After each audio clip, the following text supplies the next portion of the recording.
the tattered blanket. When he arrived unexpectedly at his home in the countryside in his office car and got down at the gate, his mother, who was lying in an armchair on the veranda, made a futile attempt to get up. "Kamla, there is somebody at the gate," she said. "Somebody is in a car." Kamla, her eldest daughter, a widow who was sitting huddled up on the tinna on the veranda, her head and ears covered with a thin bath towel, got up reluctantly, walked slowly to the gate, and, screwing up her eyes, peered into the darkness. She saw a bald, fat, middle-aged man walking in through the gate. "Oh, Gopi," she said in her grating voice, "why this sudden, unexpected visit?" "Kamla, who is it?" her mother asked loudly from the veranda. "Gopi," the man said. "There was a meeting in Thiruvananthapuram. I just dropped in on my way back." "Who? Kamla, who is it?" There was a note of alarm in Amma's voice. "Amma, why are you so scared?" Kamla, Gopi's eldest sister, asked her a little awkwardly, as if you are seeing Gopi for the first time. "Amma, it's me, Gopi," he said again. He bent down and brought his face close to her wrinkled cheeks. "Amma, it's me."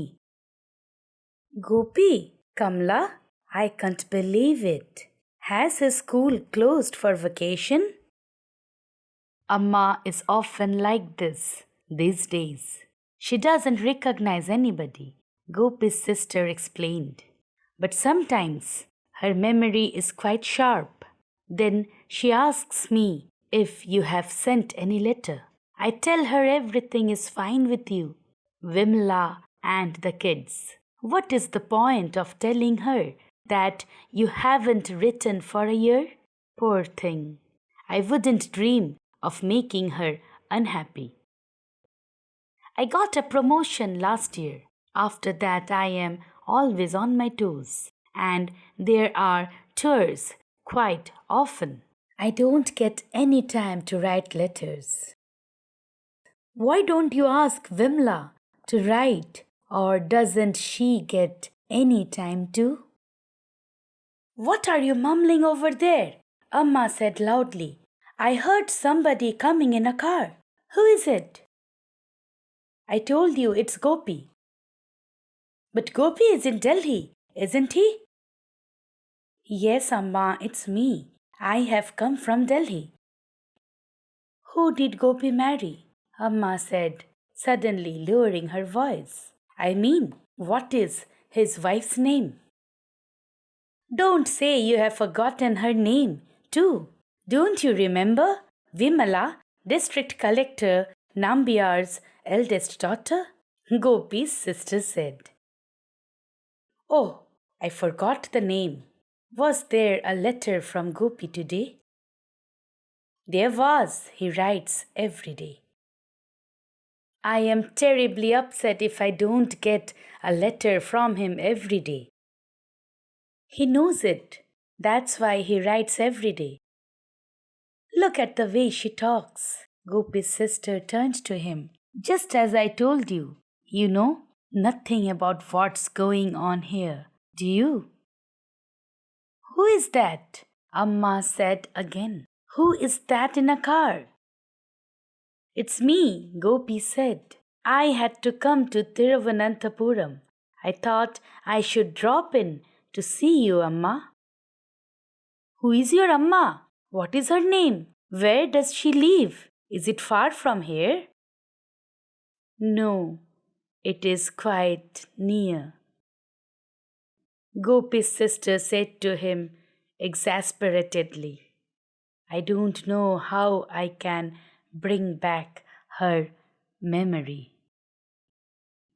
Gopi placed his briefcase on the tinna. He opened it and pulled out the contents: clothes, files, a shaving set. Do you know my son, Gopi? Amma asked him. He is in Delhi, a government officer. He has Kesari Yogam. He draws a salary of 2,500 rupees. Do you know him? Yes, I know him. Tell him to send me a blanket. There is a cold mist in the mornings. If I catch cold, it doesn't leave me for a long time. Tell him to send a blanket, won't you? A red one.